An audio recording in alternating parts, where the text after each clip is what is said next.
Timothy,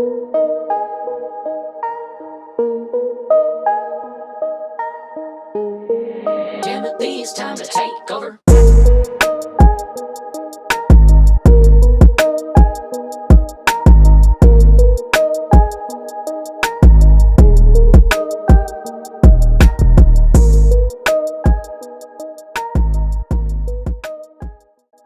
Hey, yo, what's happening, guys?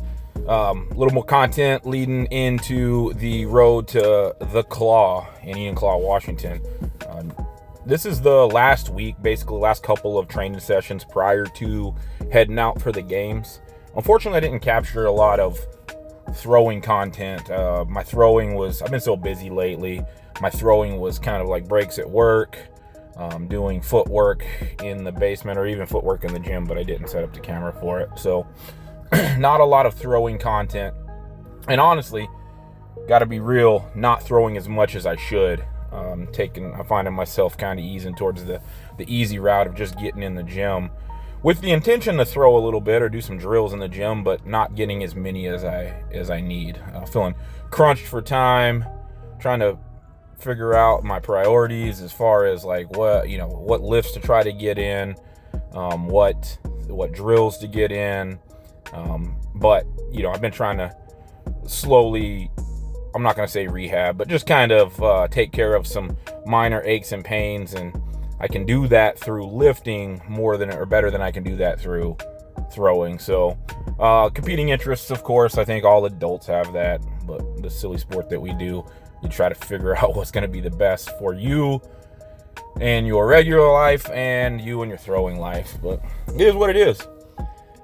See me here doing safety squat bar with the bands, which, I still love, and I recommend if you can. I mean, don't go thinking that you need to have specialty bars with bands and all the things. If you don't have that stuff, you're going to be just fine. Doing a straight bar squat in a squat rack without any bands on it, you're going to be just fine. I just like this for a number of reasons. It's easy on my shoulders. I go to a box, so I limit myself on that range of motion from my knees and my hips. I go to the height of a box that I feel like is productive still for throwing. Full range squats are totally okay. Again, you're going to be fine. This is specific work that I enjoy doing, and I believe it carries over really well to the lifts. I have a couple of things that I do, as you can maybe pick out if you got a discerning eye. If you watch on my descent as I'm getting even towards the bottom or towards the box, you'll notice that I kind of fold into a little bit of I load the T-spine up, maybe like, what would we call it? Like a upper back good morning almost. That's to kind of simulate that rounding over that you get in the weight over bar as the weight goes through your legs. So again, just a little nuance that I add into the squats, completely not necessary for you, maybe not even necessary for me, but I like it, feels good. I'm gonna keep doing it. Didn't go terribly heavy. Did I even get to 3 plates on this day? I don't know. What is that? I think that's still just 2 plates. Green bands. I think in the next workout that's not filmed here, the next training session that I filmed, I went to the black bands, and I like the black bands better. It's more resistance. I can have less bar weight on there to get a pretty good training impulse, and I don't have as much of a deload on the bottom of the squat as I do with the green band. So again, nerdy stuff, right? Taking care of the hamstrings, trying to make sure those stay nice and strong, help with the health of the knee. This particular hamstring curl machine, I really like doing that single leg variation with the back leg propped up. It does, I feel like, hits the hamstring in a way that's really productive for me, and my knees usually feel better afterwards. And then on to some Mace 360 action. Again, taking care of the T-spine, which if you followed along for any length of time, you kind of know that I have. That's where I struggle, is my T-spine is immobile. It's constantly in somewhat of a flex position. I think they call it slightly kyphotic. But this definitely opens that up and also opens my shoulders up. Doesn't do a lot of great things for my elbow feeling wise. Doesn't hurt a lot, but there's definitely some clicking and popping in there. But as far as the shoulder, with helping with opening up the T-spine more, and opening up the shoulders at the same time, it makes the shoulders feel good afterwards. So Mace 360s, if you're not doing them, find a way to do them. You can buy a shoulder rock. These particular maces are kind of expensive, and when you figure in shipping and everything, they can add up pretty good. Whereas like something like the shoulder rock by Kabuki Strength, you can add weight that you already have onto the implement and have whatever weight mace you want, and not have to buy like 5-6 of them like we do. And then moving in, I don't even remember what these are called specifically. I saw them on Instagram from a lifter, and honestly don't even remember who the lifter was now. But basically just kind of like a Kirk shrug. Captain Kirk Karwoski, old-time power lifter from the 90s, maybe early 2000s. He used to do these shrugs, but he did them with the barbell usually, I think. But I added the bands, and just trying to get the pump into the upper back and on the rhomboids. Something that I kind of banged up a little bit in the rugby tournament a week before this was filmed. That upper back got really gnarly from tons and tons of scrums and hits and whatnot.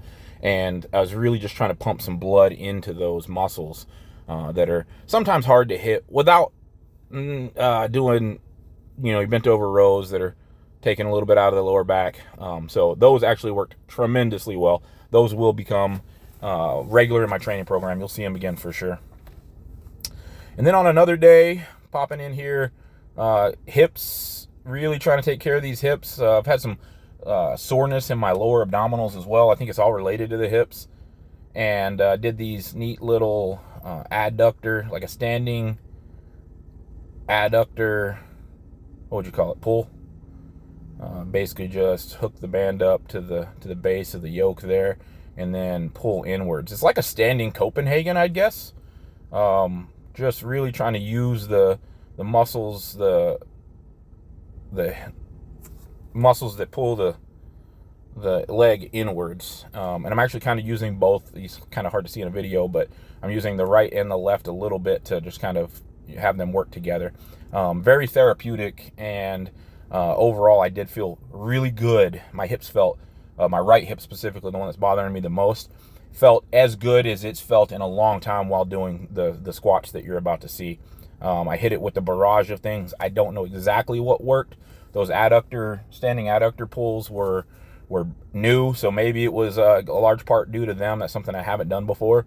And then doing these backwards leg drags and the monster walks with the booty band around the knees there. Just really hitting the hips from as many angles as I could.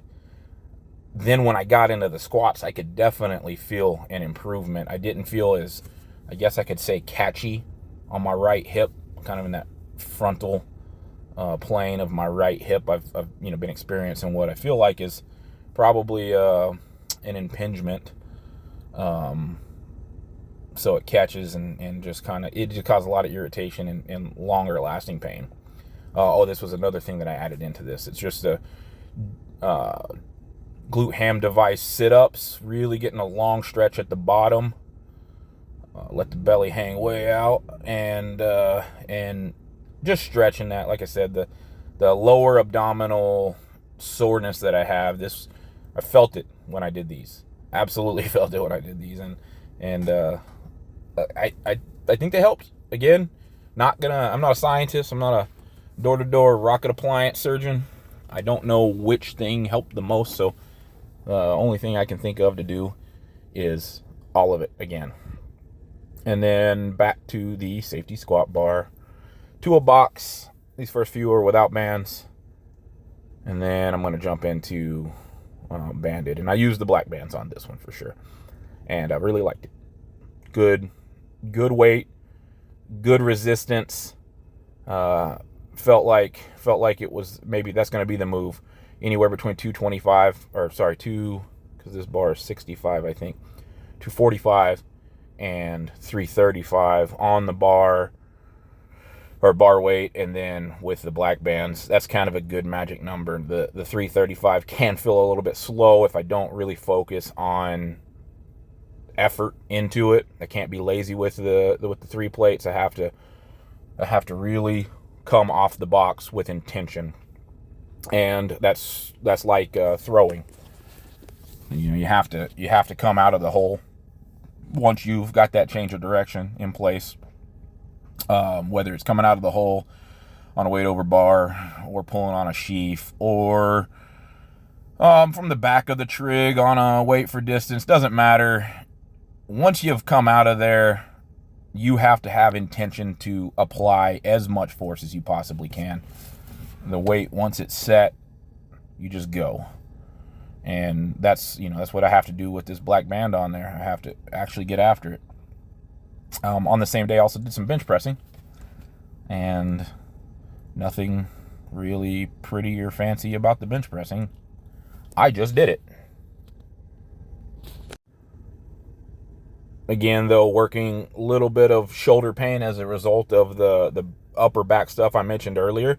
I did some really slow negatives with the weight. Didn't go above 225 on the day. It was a real slow, like a 6 to 8 count negative, and then explode up fast as I can.